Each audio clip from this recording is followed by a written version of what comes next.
Hello student, welcome to my YouTube channel chemistry for you C for you by Kamal. आज मैं class 11th का lecture number 2 some basic concepts of chemistry में से लेके आया हूँ। ठीक है, तो इससे पिछले वाले लेक्चर में हमने डिस्कस किया था कि क्लास मैटर क्या होता है, क्लासिफिकेशन ऑफ मैटर क्या था, फिर प्रॉपर्टीज ऑफ मैटर फिजिकल और केमिकल। कुछ फिजिकल प्रॉपर्टीज क्वांटिटेटिव होती है, उनकी वो जो क्वांटिटेटिव होती हैं जैसे मास, लेंथ, टाइम, ल्यूमिनेस इंटेंसिटी, आपका क्वांटिटी अमाउंट ऑफ क्वांटिटी और आपका इलेक्ट्रिसिटी। ये सब हमने डिस्कस किया, उनकी यूनिट्स के बारे में हमने पढ़ा, फिर उनकी ड्राइव यूनिट्स क्या होती हैं ये पढ़ा। आज हम जरा नया टॉपिक ले रहे हैं जो थोड़ा सा नया होगा आपके लिए। वो टॉपिक है आपका सिग्निफिकेंट फिगर।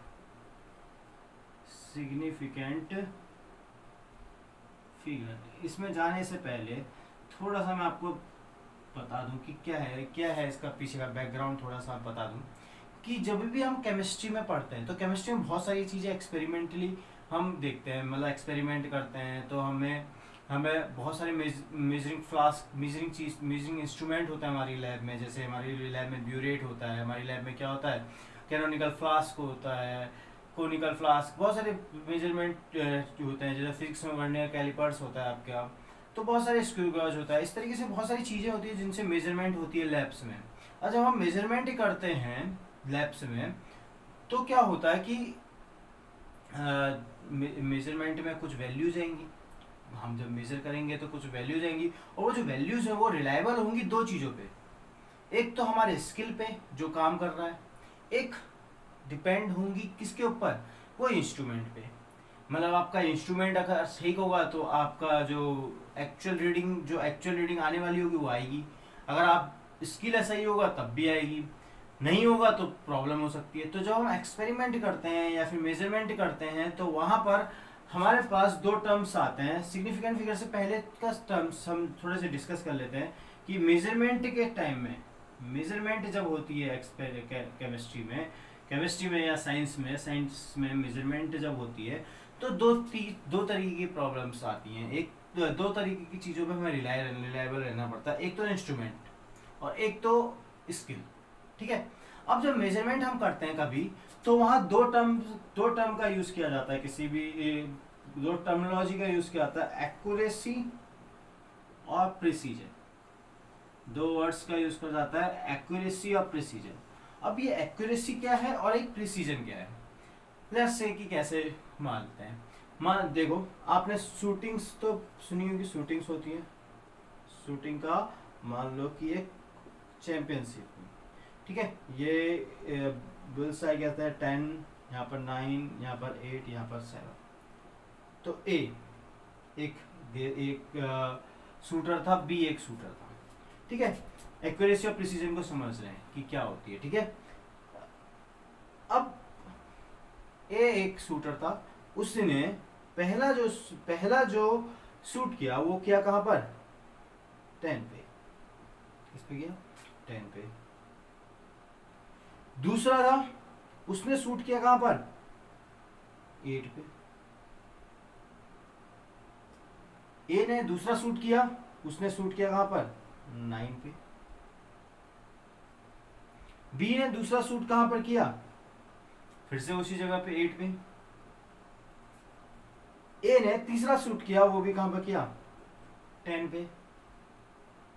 और बी ने तीसरा शूट कहां पर किया, 8। तो अब यहां पर टर्म समझते हैं, what is accuracy, what is precision. अब जो ए था, जो एक्चुअल जगह पे जहां पर उसको बुल्सआई में शूटिंग करनी थी, जहां पर लगानी थी निशाना, वो कौन सी जगह पे था, 10 पे था। और लगे कितने शॉट उसके, 2 शॉट कैसे लगे, 10 पे लगे। और जो दूसरा भी वो भी करीब था। तो ये जो 10 था, 10 एक्चुअल वैल्यू थी, मतलब जहां पर उसको हिट करना था, और वहीं उसकी वैल्यूज आई, वहीं पर ही उसकी क्या लगी, शूटिंग हिट करा। तो जो भी एक्चुअल जगह पर करना था वहीं पर ही हिट किया। तो जो ए है उसके लिए हम एक टर्मिनोलॉजी यूज करेंगे, कहेंगे कि ये एक्यूरेट है, और जिस जगह पे मार रहा था उसी जगह पे मार भी रहा था। मतलब जहां जिस जगह 10 पे मारा उसके बाद दूसरे बार भी 10 पे ही मारा, तो वो प्रिसाइज्ड भी है। ठीक है।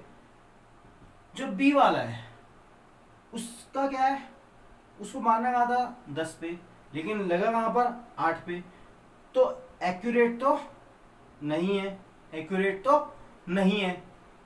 अब एक्यूरेट कहां पर 10 पे लगना चाहिए था, तभी एक्यूरेट माना जाता ना। अगर एवरेज भी मानो तो लगभग लगभग हर जगह पे 9 और 10 के करीब भी होना चाहिए था, करीब करीब आना चाहिए था एक्यूरेट के, बट ये 8 पे ही मार रहा है। ये जब 8 पे ही मार रहा है तो ये क्या कहलाएगा, प्रिसाइज, मतलब अपनी ही जगह पे क्या कर रहा है, बार बार मार रहा है, ठीक है। सी वाला आया, उसने 8 पे मारा, फिर 6 पे मारा, फिर 5, फिर एक बार 4 पे मारा, 6 पे मारा, एक बार 10 पे मारा, ठीक है। अब आप कहोगे 9 पे मारा, तो देखो ना तो ये एक्यूरेट है क्योंकि जिस पे मारना था वहां लगी नहीं, और ना ही ये प्रिसाइज है, मतलब जहां पर इसको मारना चाहिए था इसने 4 नंबर पे मारा, 6 नंबर पे मारा, फिर 8 नंबर 9 नंबर पे मारा, तो इसका मतलब ना तो ये एक्यूरेट है ना तो ये प्रिसीजन है। तो एक्यूरेसी क्या होती है, एक्यूरेसी क्या होती है, जो एक्चुअल वैल्यू आई हुई है उसके करीब अगर आप पहुंच पा रहे हो तो दैट इज योर एक्यूरेसी। अगर प्रिसीजन क्या है, प्रिसीजन भी एक हिसाब से, प्रिसीजन क्या हुआ, प्रिसीजन वो हुआ जब आप क्या हो, अपनी ही रीडिंग, अपनी ही चीज को क्या कर रहे हो, रिपीट कर रहे हो। अब एक्यूरेसी और प्रिसीजन में भी एक्यूरेट इंसान प्रिसाइज भी हो सकता है, जैसे ये है, ये प्रिसाइज भी अपनी वैल्यू को रिपीट कर रहा है, अपनी जहां हीटिंग की थी वहां रिपीट कर रहा है। अब इसको थोड़ा साइंटिफिक वे में समझाते हैं कि what is accuracy, what is precision. देखो कैसे, आपके पास एक क्या था, कोई ऑब्जेक्ट था, उसका मास था 2.01 kg, ठीक है। अब 3 स्टूडेंट थे उस जगह पे, उस लैब पे, कितने 3 स्टूडेंट थे, या फिर लेंथ मान लेते हैं, किसी एक वायर की लेंथ थी 2.01 मीटर, ठीक है।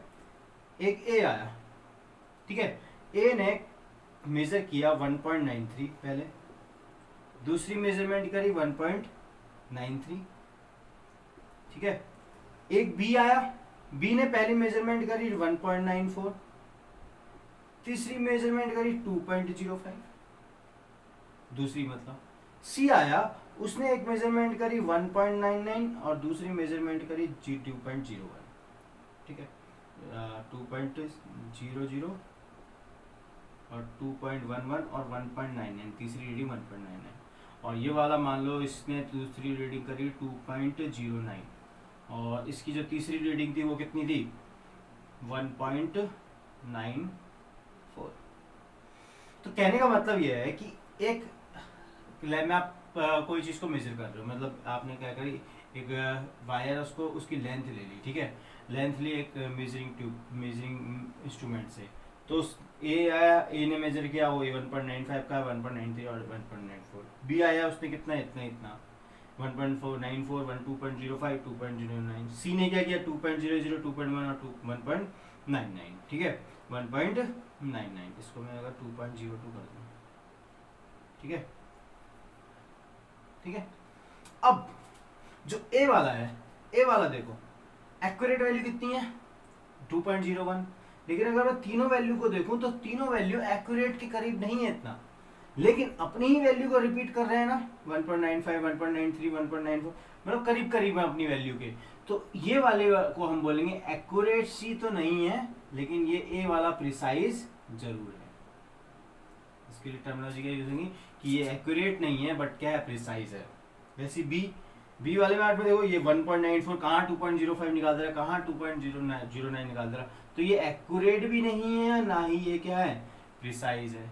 तीसरा वाला देखो 2.02, एक्चुअल लेंथ कितनी है 2.01, एक्चुअल लेंथ कितनी है 2.01, हाँ निकाल दी, तो इसकी रेडिंग क्या है, एक्यूरेट है। ऊपर जो वैल्यू इतनी भी दूर दूर नहीं है, तो ये एक्यूरेट भी है और ये क्या है, प्रिसाइज भी है, ठीक है। तो ये वाला जो सी वाला है, सी वाला जो स्टूडेंट है वो क्या है आपका, एक्यूरेट भी है और क्या है, प्रिसाइज भी है। तो ये एक्यूरेसी भी, ये इससे समझ में क्या आता है कि ये एक्यूरेट भी है और प्रिसाइज भी है। तो एक्यूरेसी क्या हुई, अब जो एक्चुअल रीडिंग है उसके आप कितना करीब हो आपकी वैल्यू। प्रिसाइज क्या हुआ, एक्चुअल वैल्यू के करीब की बात तो है ही, लेकिन अगर अपनी ही वैल्यू को अगर आप रिपीट करो that means you are precise. तो इंग्लिश में तो ये टर्म सेम है, लेकिन अगर आप टर्मिनोलॉजी के, अगर साइंटिफिक टर्मिनोलॉजी के अकॉर्डिंग देखो तो ये थोड़े से अलग है। जैसे ये वाला पार्ट, ये प्रिसाइज है, एक्यूरेट नहीं है। ये वाला एक्यूरेट भी है, प्रिसाइज भी है। एक्यूरेट वाला प्रिसाइज हो सकता है, लेकिन ऐसा जरूरी नहीं है कि जो प्रिसाइज हो वो एक्यूरेट भी हो। ठीक है, अब देखो यहाँ पर जब हम ये सब कैलकुलेशन कर रहे हैं तो एक चीज आपने नोटिस की होगी, 2.01 तो एक्जेक्ट वैल्यू थी। जो सी वाला था उसकी वैल्यू 0.01 0.01। अगर हम इसको इस तरीके से लिखे कि ये थोड़ी सी मिस्टेक तो कर ही रहा है, लेकिन इतना ज्यादा एरर नहीं है, तो ये क्या है, आपका ट्रू वैल्यू के बहुत करीब है। तो अब यहाँ पर क्या है, आपके पास जो टू वैल्यू है वो आपके लिए इंपॉर्टेंट है, 0 वैल्यू भी इंपॉर्टेंट है और 1 वैल्यू भी इंपॉर्टेंट है। तो क्या है होता है सिग्निफिकेंट फिगर के बारे में अब हम आते हैं। तो सिग्निफिकेंट फिगर क्या होता है, आप देखो यहाँ पर देखो, ये जो 2.02 है, 2.1 है, 2.9 है, 119 है, जो लास्ट डिजिट है उसी में प्रॉब्लम होगी ना। देखो यहाँ भी देखो, इतना बड़ा डिजिट प्रॉब्लम नहीं हो रहा था, लास्ट में जो डिजिट्स हो रही थी उनमें प्रॉब्लम हो रही थी। तो जो लास्ट डिजिट होती है उनको हम कहते हैं अनसर्टेन या डाउटफुल डिजिट। अगर मैं इसमें बात करूं तो इसमें देखो जो लास्ट डिजिट है 1 2, ये जो 2 आ रहा है, ये 1.99 आ रहा है, मतलब अगर आपकी एरर है, जो एरर आती है वो भी कितना आता है, 0.01 0.1 आएगा, कहीं अगर 2 प्लेस हुई तो 0.1 आएगा। तो जो डिफरेंस आएगा वो किसकी वजह से आ रहा है, जो लास्ट डिजिट है। तो कहने का मतलब क्या है, what is significant figure. Significant figure मतलब आपके लिए कैलकुलेशन जब आपने मेजरमेंट करी है तो आपके लिए इंपॉर्टेंट फिगर, इंपॉर्टेंट नंबर उस कैलकुलेशन में क्या है। अगर मेरा 2.02 आया तो जरूरी मेरे लिए ये भी है, ये भी है, ये भी है, लेकिन इसमें जो ये वाला पार्ट है, ये वाला पार्ट सर्टेन नहीं है, क्योंकि एक्चुअल वैल्यू तो 2.01 थी। ये वाला पार्ट क्या है, ये वाला जो डिजिट है वो क्या है, अनसर्टेन है। लेकिन और ये वाली डिजिट क्या ऑलवेज सेम आएगी, ये वाली डिजिट को हम क्या कहते हैं, सर्टेन डिजिट। जो लास्ट वाली डिजिट होगी वो क्या होगी, अनसर्टेन होगी। जो सर्टेन प्लस अनसर्टेन डिजिट का जो सम होता है उसे क्या कहते हैं, हम सिग्निफिकेंट फिगर कहते हैं। क्या कहते हैं, significant. The sum of certain and the uncertain figure digits are known as significant figure. या डाउटफुल डिजिट और सर्टेन डिजिट के सम को हम क्या कहते हैं, डिजिट को हम क्या कहते हैं, significant figure. Significant figure simple सा आपको मैं अगर समझाने जाऊं तो सिग्निफिकेंट फिगर वो फिगर हुए, सिग्निफिकेंट फिगर इंपॉर्टेंट फिगर हुए, किसी कैलकुलेशन पे इंपॉर्टेंट फिगर को हम इंपॉर्टेंट नंबर को या फिर इंपॉर्टेंट डिजिट्स को क्या कहते हैं, सिग्निफिकेंट फिगर्स। तो कुछ रूल्स हैं जो आपसे पूछे जाते हैं सिग्निफिकेंट फिगर्स में।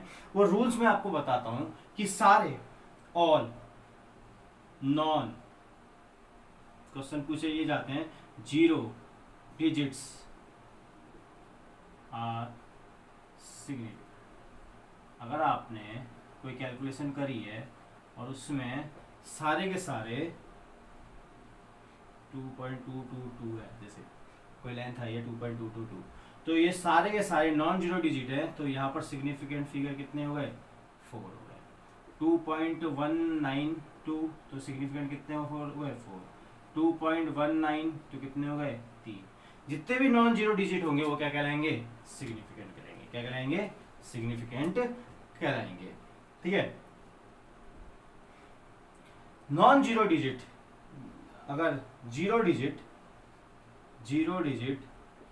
Is in between non zero digit, अगर जैसे 3.003 या 3.03 या 3.01, अगर ये आपके नंबर्स हैं, डिजिट्स हैं, और आपसे कहा गया what is significant figure in it, तो 0 है बीच में, तो 0 के बीच, 0 अगर आपके नॉन जीरो डिजिट के बीच में आते हैं तो वो भी क्या काउंट होंगे। इसका मतलब यहाँ कितने हैं, 4 3, यहाँ क्या है, ठीक है। 0 before non zero digit are not significant. कहने का मतलब क्या है, आपके पास 0.002 है तो आप पाओगे कितने सिग्निफिकेंट फिगर है, तो 0.002 नॉन जीरो डिजिट 2 है, उससे पहले जितने भी जीरो है सारे के सारे क्या है, इनसिग्निफिकेंट, नॉट सिग्निफिकेंट है, मतलब यार कितने 1। 0.013 यहाँ कितने हैं, यार जो पीछे जीरो लगे आगे जीरो लगे वो क्या होंगे, इनसिग्निफिकेंट होंगे, कितने होंगे 2। ठीक है, third fourth ending zero but after decimal, कोई नंबर है आफ्टर डेसिमल इज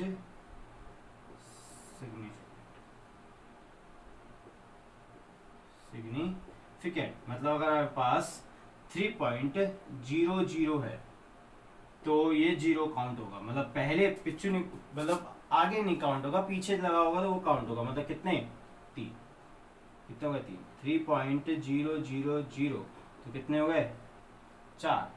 अगर मैं कहूँ 300 मतलब 300, तो यहाँ सिग्निफिकेंट फिगर 3 नहीं होंगे क्योंकि डेसिमल के बाद, तो यहाँ कितने होंगे केवल। तो पहला रूल क्या है, सारे नॉन जीरो डिजिट सारे सिग्निफिकेंट होते हैं, जीरो अगर नॉन जीरो के बीच में आ जाता है तो वो क्या होगा, नॉन जीरो के बीच में आते हैं तो सिग्निफिकेंट होंगे, जीरो अगर पहले आता है तो नॉन सिग्निफिकेंट नॉट सिग्निफिकेंट है, अगर बाद में आता है तो वो सिग्निफिकेंट है। अगर ध्यान रखना पॉइंट के बाद अगर वो जीरो आ रहा है तो, ठीक है। ये लास्ट बचा हुआ है, if a number has exact value like 6 balls, मतलब या 12 bananas, 8 क्या कह सकते हैं 8 हॉकी कह सकते हो, जो भी x कह देते हैं 8x। तो इन सब में जो ये एग्जैक्ट नंबर है, इन सब में जो सिग्निफिकेंट फिगर होंगे वो कितने होंगे, इनफाइनाइट होंगे। ठीक है, एक ये रूल तो नहीं है लेकिन मान कह देते हैं, जैसे अगर कोई वैल्यू आई 6.022 इंटू 10 की पावर 23 और एक वैल्यू आई 9.1 इंटू 10 की पावर -31, तो इसमें जो सिग्निफिकेंट फिगर है उसमें वी कैन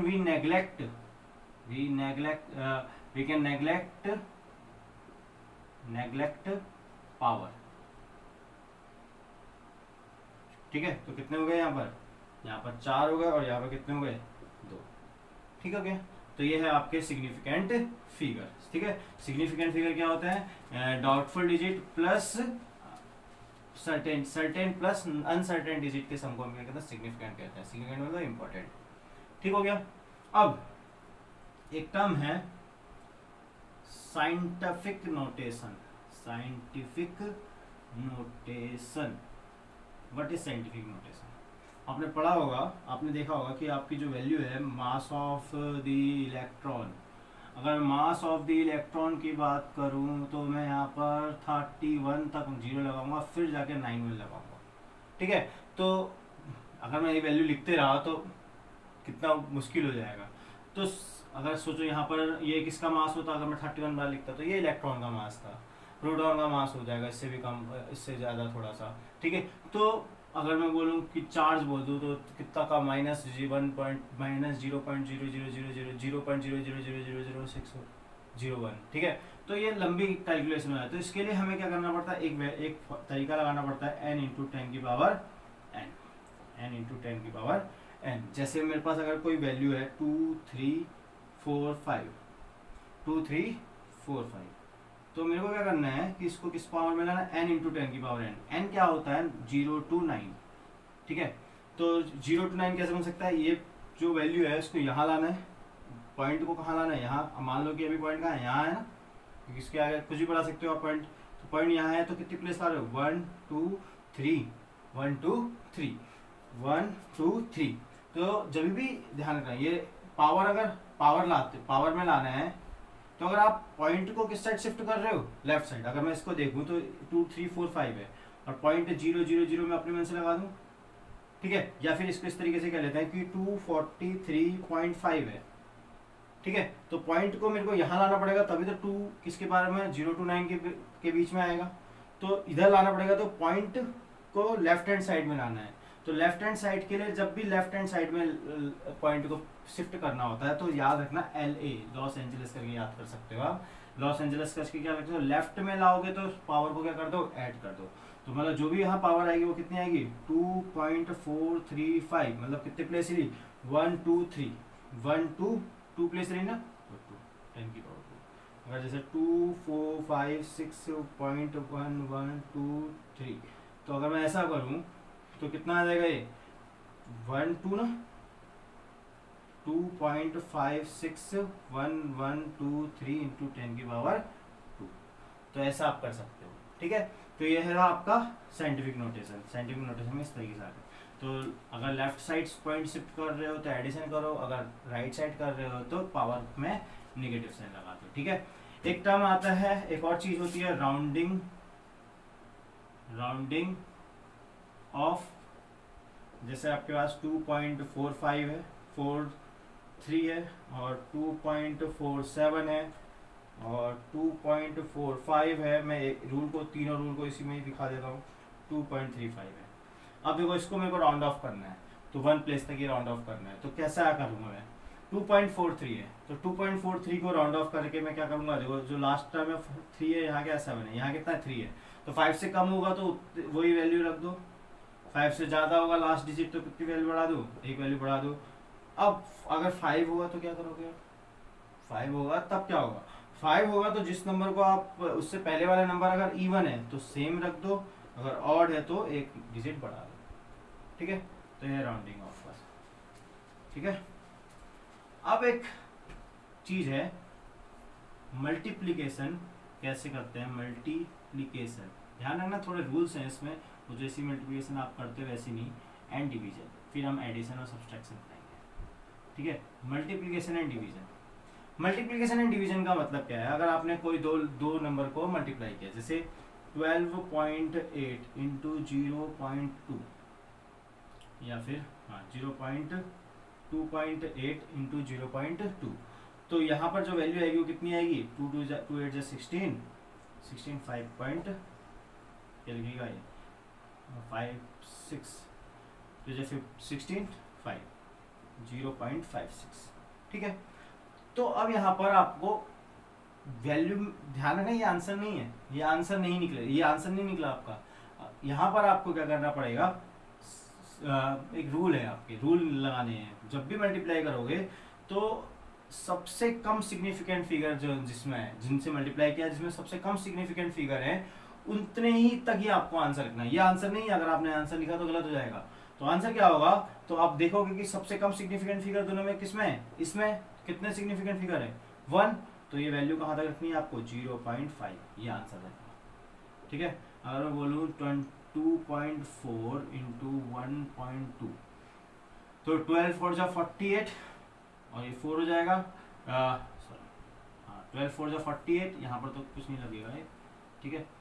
जैसे ये मान लो 24 में डिवाइड में भी ये लगेगा 24.36 इंटू 12, ठीक है। तो कितना हो जाएगा, कितना हो जाएगा, यहाँ पर देखो 2 थी तो यहाँ पर क्या था 12 करेंगे तो 12 2 24 इंटू 0.3 2.03। अब यहाँ पर देखो सबसे कम सिग्निफिकेंट फिगर इसमें 2 और इसमें कितने 4, तो आपको 2 प्लेस तक करना है। तो ये आंसर नहीं है, आंसर क्या आएगा 2.0। तो ये होगा सब्सट्रैक्शन और डिवीजन का, ठीक है। अब एडिशन और सब्सट्रैक्शन का क्या रूल है, एडिशन एंड सब्सट्रैक्शन थोड़ा सा अलग है, ठीक है। इससे एडिशन एंड सब्सट्रैक्शन 48.11 टू 1.12 और 0.2, ठीक है। तो अगर मैं इसको प्लस करूं 48.112 1.12 0.2 2, तो कितना आ जाएगा ये 2 3 4 9 4। तो ये आंसर नहीं है, ध्यान रखना। जब भी आपको इस तरीके के न्यूमेरिकल आएंगे तो मल्टीप्लाई डिवीजन आएंगे तो ये आंसर नहीं है। आंसर क्या होगा, आपको क्या करना है, डेसिमल, इसमें क्या करना है, डेसिमल के बाद सबसे छोटी डिजिट पकड़नी, सबसे छोटा सिग्निफिकेंट, मतलब उसके बाद कितने डिजिट के बाद है, एक ही। तो इसका आंसर क्या है 49.4।